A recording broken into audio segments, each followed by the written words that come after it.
একদিনে ডাবল ধামাকা নিয়ে হাজির হয়েছে শাকিব খানের ঢাকা ক্যাপিটালস। সবার আগে 3 ক্রিকেটারকে দলে ভিড়িয়ে চমক দিয়েছে রাজশাহী ওয়ারিয়র্স। কম যায়নি সিলেট ফ্র্যাঞ্চাইজি, নতুন করে একটি দলের সঙ্গে আলোচনা হচ্ছে টি-20 কাপ্তান লিটন কুমার দাসের। সম্ভাবনা আছে সাব্বির রহমানের। বাংলাদেশ প্রিমিয়ার লিগে ঢাকা ক্যাপিটালস মানেই চমক, আর এবার তারা করল একদম সোজাসুজি হিট। সরাসরি চুক্তিতে দলে টেনে নিয়েছে দেশের সবচেয়ে ফর্মে থাকা টি-20 তারকা সাইফ হাসানকে। টেস্টে অভিষেক, কিন্তু উত্থান টি-20তে, যেখানে তার ছক্কার ঝড় এখন জাতীয় আলোচনার বিষয়। এই বছরেই আন্তর্জাতিক মঞ্চে ছক্কার বৃষ্টিতে মুগ্ধ করেছেন সবাইকে। এবার সেই সাইফ আসছেন বিপিএল এর ঢাকার জার্সিতে, আর ভক্তরা ইতিমধ্যেই অপেক্ষায় কখন নামবেন মাঠে এই পাওয়ার হিটার।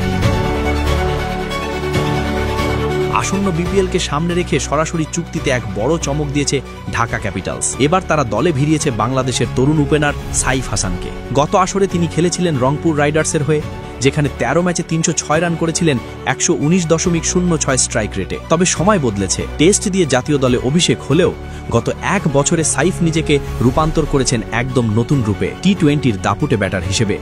সংক্ষিপ্ত ফরম্যাটে তার খোলামেলা শট আর আত্মবিশ্বাসী ব্যাটিং এখন ঢাকার জন্য বড় সম্পদ। 2025 সালে আন্তর্জাতিক টি-20তে তিনি খেলেছেন 12 ইনিংস, সংগ্রহ 344 রান, স্ট্রাইক রেট 131.80।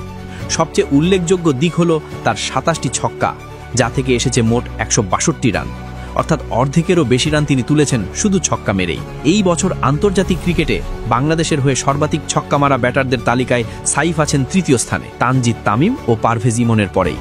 তবে আশ্চর্যের বিষয়, তিনি তাদের চেয়ে প্রায় অর্ধেক ম্যাচ কম খেলেই এই কৃতিত্ব অর্জন করেছেন। তানজিদকে যেখানে 24 ইনিংস খেলতে হয়েছে 38টি ছক্কার জন্য, সেখানে সাইফ মাত্র 12 ইনিংসেই করেছেন 27টি ছক্কা।